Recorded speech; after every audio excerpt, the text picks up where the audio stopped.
Salut à tous, c'est Pank de la chaîne, bienvenue sur cette vidéo qui continue la séduction sociale, toujours sur le livre The Game de Neil Strauss, et on se retrouve sur d'autres petits passages qui peuvent être intéressants à étudier. Mystery tenait son premier séminaire en salle, et enfin, nous envoler pour Bucarest afin qu'il puisse mettre en place ce qu'il appelait le projet Extase. Ah oui. Alors là, vous allez voir... Jusqu'à présent, on a parlé un peu de proxénétisme, mais pas trop. Vous allez le voir, là, il y en aura beaucoup. Mais en tout cas, il faisait pas trop de différence. Neil Strauss se disait entre un Mac et un dragueur. Mystery, qui, comme je vous dis, est très cyclotimique, devait se taper une phase de compensation, donc de high, et il veut créer un projet extase. Écoutez bien. Là, on va pas être dans le plus propre du propre. Hein, et là encore, vous comprenez pourquoi aujourd'hui les PUA sont mal vus et pourquoi ce type de pensée est complètement absurde et pourtant a été accepté par la communauté et par les personnes, quitte à ce que ça en fasse un bouquin qui a été un best-seller. Il voulait retourner en Europe, se retrouver deux jeunes bisexuels en quête d'une vie meilleure à l'étranger et les séduire. On pourrait se dire, pourquoi pas. Il prévoyait de leur obtenir des visas d'étudiantes et de les ramener au Canada pour faire des striptease, des petites amies et, au final, ses assistantes. Tatouage et traite de blanche, voilà à quoi se résumer mes progrès personnels. Vous voyez à quel point, qu'importe le système technique qu'on exploite, et là je reprends moi ce qui me passionne, qui est l'hypnose, à partir du moment où on a des intentions de merde ou qu'on n'est pas clean avec soi-même, on peut trouver tous les éléments compensatoires, et on voit depuis le début, que ce soit avec Ross Jeffries, que ce soit avec Style, que ce soit avec Mystery, etc. Les mecs ont surcompensé. Il y avait un gros complexe d'infériorité, et d'ailleurs, que ce soit Jeffries, Mystery ou Style, pas de sexualité pendant des années, une vraie galère, puis d'un coup ils ont cherché un moyen pour. Ils ont surcompensé. Il y avait un complexe de je suis nul, j'ai plus de 20 ans, 25 ans, j'ai pas fait l'amour, etc. Et on se rend compte à quel point ça rentre dans une telle volonté de ça va me faire du bien de compenser, qu'en fait on s'aperçoit que ça compense rien du tout, et ça ne traite rien du tout.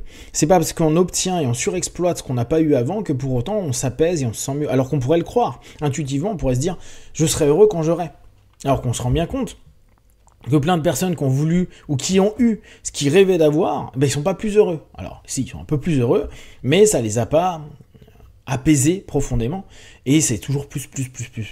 Là on voit à quel point ça va dans des trucs complètement débiles, du proxénétisme, la prise de pouvoir, de faire rentrer comme si c'était une secte, avec tout plein d'obligations, etc. C'est très intéressant, parce que nous, ça nous fait nous poser des questions, à nous dire, ok, nous, nos propres compensations, c'est quoi? Nous, comment on compense? Est-ce qu'on compense avec les autres de certaines façons? Est-ce qu'on a des passions? Est-ce que c'est des passions qui sont saines, ou est-ce que c'est des passions en surcompensation, et au bout du compte, ça nous apporte pas quelque chose qui est bien, voire ça nous apporte du moins en moins bon au fur et à mesure qu'on pratique?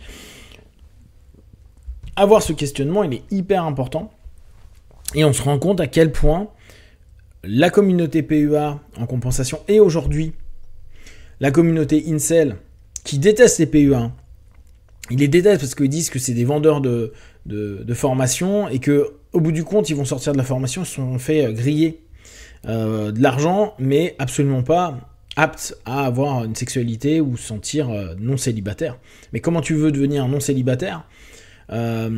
Donc te trouver quelqu'un, être en couple, si, et on le voit depuis 211 pages, il n'y a pas de respect de la femme, il n'y a pas d'apprentissage de l'écoute, il y a une méconnaissance des interactions humaines, or dans un cadre précis qui est celui d'une sexualité. Comment tu peux développer de la confiance, de l'amour, réussir à, et c'est peut-être un des trucs qui manque le plus aujourd'hui, dépasser les moments où c'est moins bien, les moments où il y a des tensions, les moments où il y a des incompréhensions, il y a des moments où il y a des mécommunications, si on se base que sur des protocoles et des manières de faire pour manipuler et obtenir quelque chose. Que des incels aujourd'hui détestent les PUA et les vendeurs de formation, même si malheureusement ils en font, c'est normal. Officiellement, ils se disent célibataires involontaires. Donc si volontairement ils veulent être en couple, c'est pas avec des techniques de personnes qui vont potentiellement les faire compenser et devenir pareil, très narcissiques, en prise de pouvoir, et en revanche, je me venge des femmes, je me venge des autres mecs en leur montrant que moi je peux me taper leur meuf ou leur femme parce que j'ai du pouvoir. Et on se rend compte à quel point c'est pas cool, c'est malsain, et ça n'apportera pas du bonheur parce que on le voit, que ce soit Mystery, que ce soit tous les autres de son clan, ils partent en vrille totale. Il va y avoir un peu après, vous allez voir le projet Hollywood. Ils n'arrêtent pas de boire, ils n'arrêtent pas de fumer, ils n'arrêtent pas de se défoncer, ils n'arrêtent pas de faire des up-down, il fait des allers-retours Mystery dans des hôpitaux psychiatriques.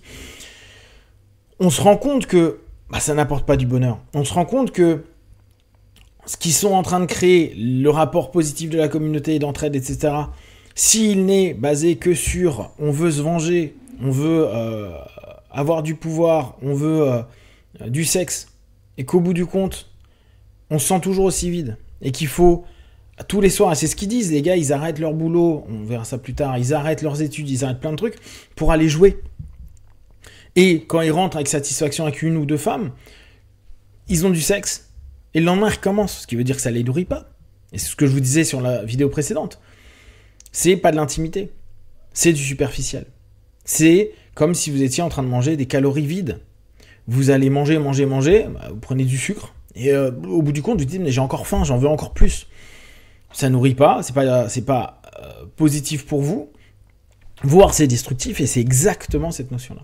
Et là, on voit à quel point quelque chose est dissonant, et au lieu de l'orienter comme ils vont le faire dans les années qui suivent, de façon plus business, de façon d'interaction sociale, et en cherchant non pas simplement cette notion de pouvoir, puissance sur les autres hommes au travers des femmes, mais vraiment chercher un développement de soi. C'est pour ça qu'ils sont tous maintenant, comme je vous disais, coach de vie, coach personnel, etc.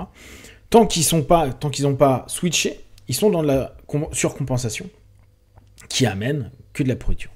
Donc pour résumer ces quelques lignes, on se rend compte que la notion et les attentes que peuvent avoir à cette période-là les PUA, rentrer dans des éléments hyper malsains de pouvoir, puissance, et on arrive sur du proxénétisme, pour avoir juste une possibilité de nourrir une facette de soi en surcompensant tous les manques qu'il y a eu, et ce que l'on pense surcompenser ne compense rien, ne rétablit rien, ne guérit rien, n'apaise rien, parce que c'est un travail personnel, un travail qui va se faire avec le temps, avec des up et des down qui vont permettre à un moment de se dire tout ça c'est des conneries, c'est pas parce que je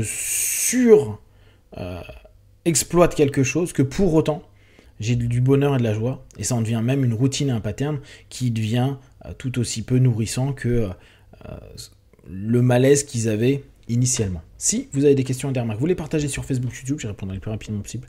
Comme d'habitude, de tout ce que je propose, ne prenez que ce qui est bon et juste pour vous tester, observer, analyser et conclure. Be one. Ciao.